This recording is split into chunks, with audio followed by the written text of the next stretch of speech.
targetnya mendapatkan medali emas.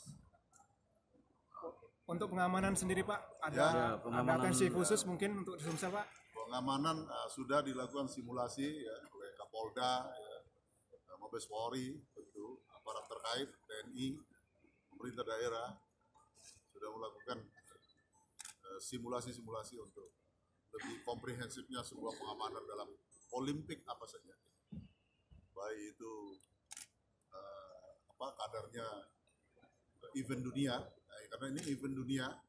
Asian Games itu 2/3 ya, event dunia, hampir 2/3 ya, karena negara Asia itu sekitar 60 negara, dan kontingen negara-negara yang akan datang yang sudah firm itu 40